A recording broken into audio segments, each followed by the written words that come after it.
Oi, pessoal do oitavo ano, tudo bem com vocês? Aqui é o professor Francinésio de História. Estou aqui passando para explicar a atividade dessa semana, certo?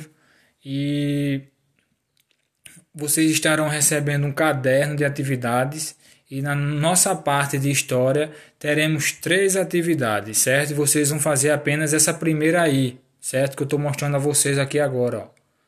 As revoluções inglesas e os princípios do liberalismo, certo?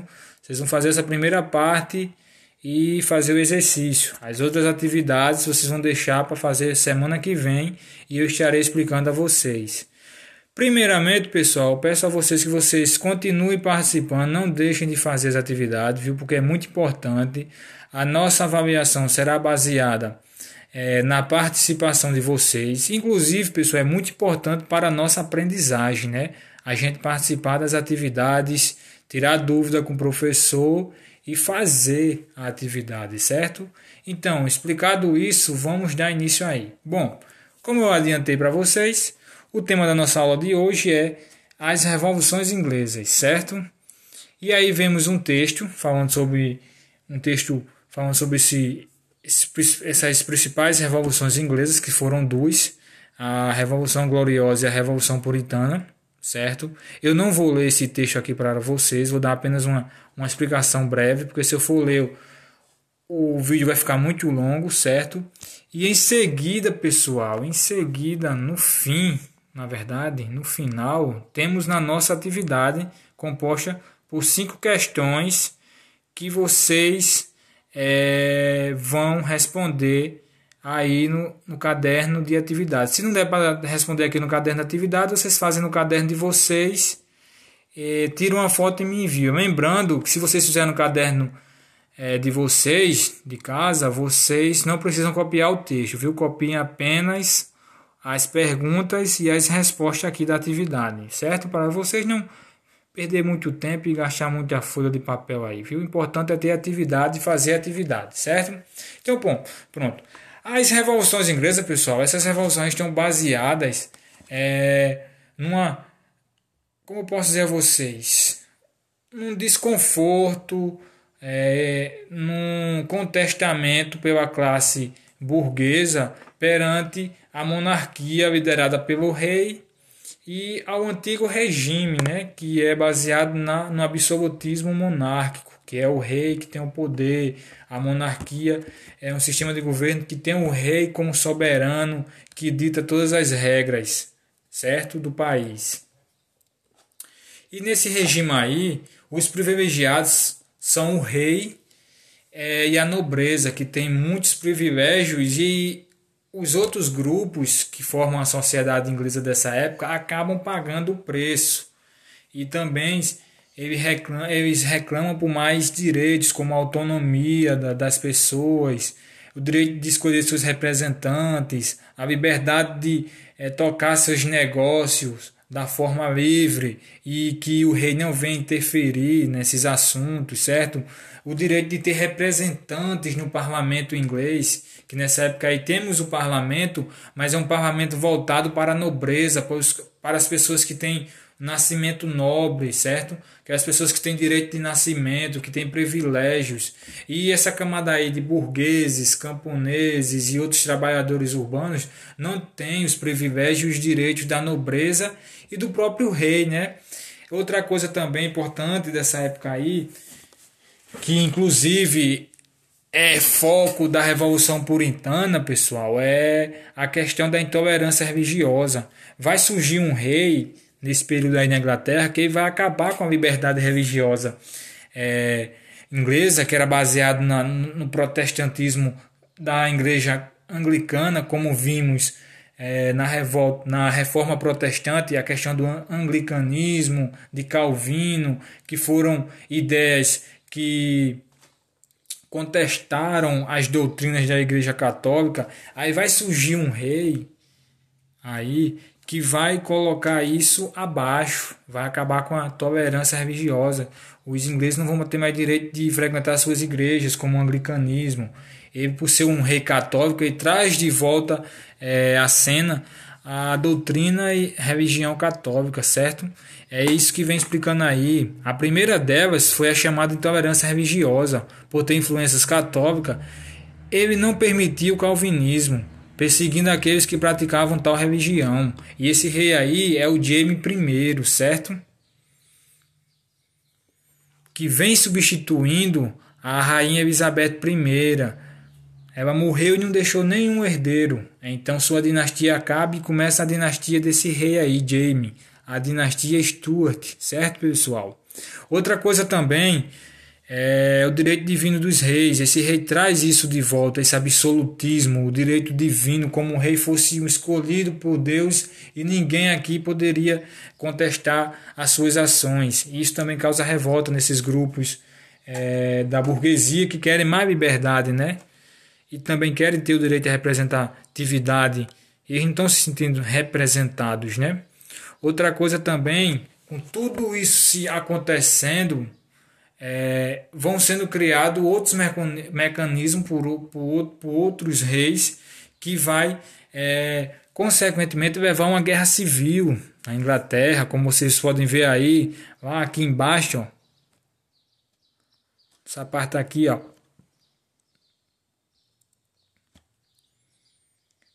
Após tantas desavenças entre o rei e o parlamento, foi instalada uma guerra civil, quando o exército de Carlos I foi derrotado e ele foi executado, após ser condenado por traição contra a Inglaterra.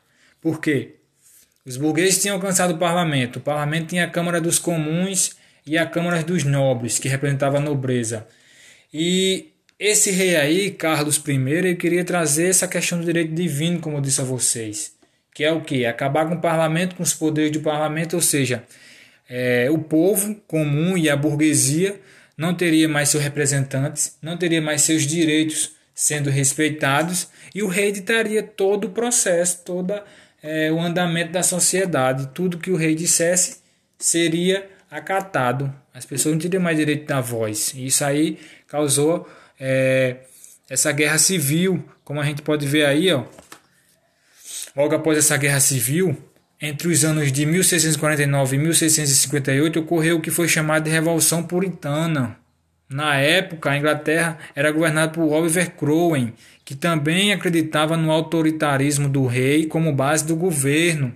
Durante seu governo, a economia inglesa foi impulsionada pela aprovação dos atos de navegação.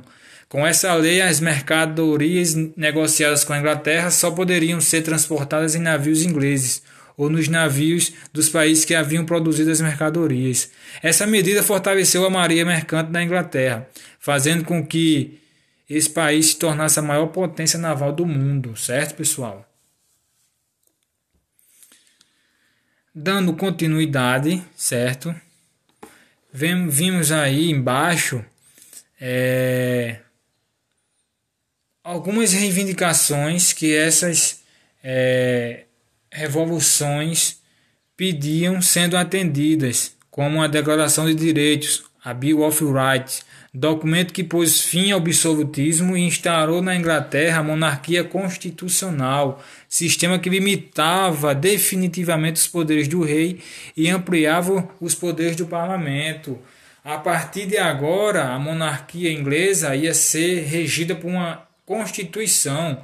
Os cidadãos iam ter seus direitos atendidos numa carta magna, numa carta de direitos, certo? E isso reduziria o poder do rei e daria poderes ao parlamento, que é o representante do povo, seja dos burgueses, dos camponeses, dos trabalhadores urbanos, certo? Muito embora essa declaração de direitos veio mais para atender aos interesses dos burgueses do que da população comum, pobre no geral, certo, pessoal? Aí, foi uma vitória do regime parlamentar sobre o absolutismo real e o início de um período de moderação entre burguesia e nobreza na política na Inglaterra, sistema de governo que recebeu o nome de monarquia parlamentar. Com o enfraquecimento do rei, essas disputas entre burguesia, nobreza e o rei, gente, criou-se esse ânimo de guerra, como a gente viu anteriormente, de guerra civil, e essa guerra foi acirrada muito entre os interesses da burguesia e dos nobres, como eu já tinha dito a vocês. Os nobres tinham muitos privilégios junto com o rei, e quem pagava a conta era o povo comum, os camponeses, os trabalhadores urbanos e os burgueses, que eram os comerciantes ricos, que por não terem o nascimento privilegiado, nobre, não ter o direito de nobreza por nascimento, acabava pagando os impostos, que essa nobreza, junto com o rei, não pagava, certo? Então, depois desse período aí, conhecido como Revolução Gloriosa, porque ocorreu sem derramamento de sangue, certo? Esse período de equilíbrio voltou à Inglaterra, certo? Mais adiante, pessoal, temos o liberalismo. É um conjunto de pensamentos que surgiu no século XVII e ganhou destaque na Europa do século XVIII. O liberalismo, como um todo, visava acabar com a opressão do chamado Antigo Regime. Antigo Regime esse formado pelo absolutismo monárquico, é o poder na mão do rei, poder absoluto, certo, pessoal? Quando vocês ouvirem Antigo Regime, lembre-se, é um regime que era baseado no absolutismo monárquico, na monarquia nacional, onde o rei tinha o poder total, certo? E outra coisa, existia por parte do rei uma intervenção na economia, e essa intervenção era marcada pelo mercantilismo, certo?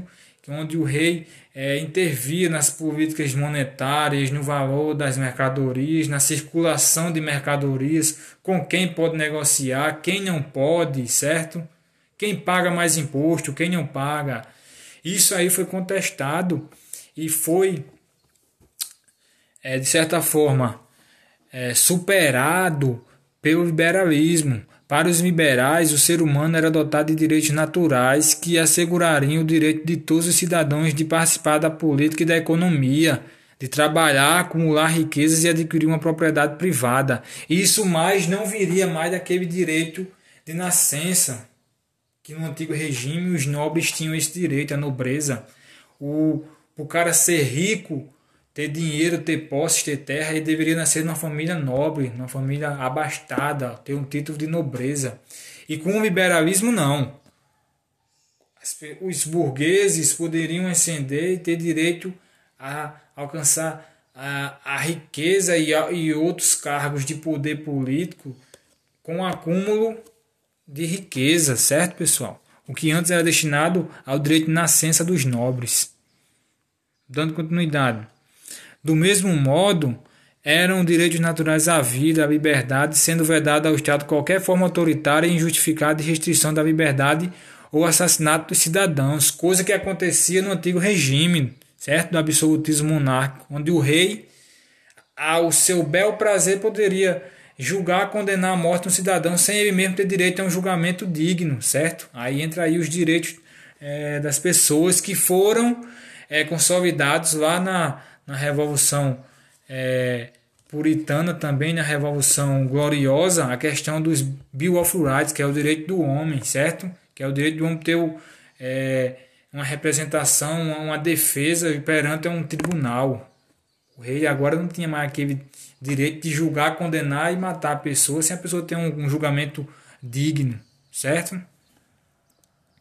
O liberalismo clássico pode ser dividido em liberalismo político, uma visão política baseada no republicanismo ou no parlamentarismo. Esses sistemas políticos permitiam a divisão dos poderes, retirando das mãos de um monarca o poder absoluto. E liberalismo econômico, o Estado não deve interferir na economia, certo? Aquilo que eu disse a vocês, pois essa deve ser feita a partir de livre iniciativa dos cidadãos, que devem ser livres para produzir e fazer comércio, sendo responsáveis por si mesmos. A liberdade de eu ter o meu comércio, a minha propriedade privada e ter minha iniciativa para trabalhar e ganhar o meu dinheiro, certo? Sem o Estado estar interferindo, ditando onde posso trabalhar, onde eu posso comercializar, certo? O que é proibido, que imposto eu posso pagar, quais tipos de navio podem negociar comigo, certo? Isso aí é que eles defendiam.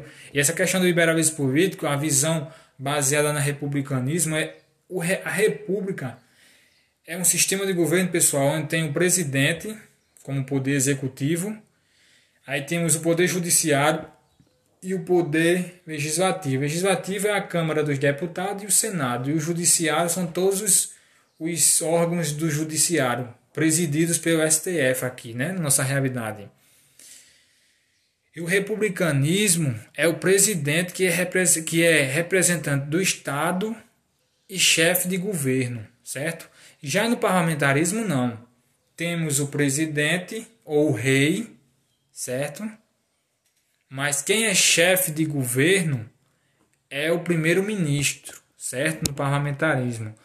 E quem é chefe... Não, quem é chefe de governo é o primeiro-ministro. E quem é representante do Estado ou é o rei, como funciona na Inglaterra, ou é o presidente, como funciona em outros países também da Europa, que agora eu esqueci um exemplo para dar a vocês, mas eu acredito que seja Portugal.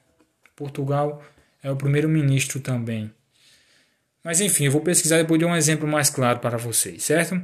Bom, finalizando aqui essa parte, temos a nossa atividade, 5 questões, onde vocês vão copiar no caderno, vão responder apenas perguntas e respostas e me enviar no privado.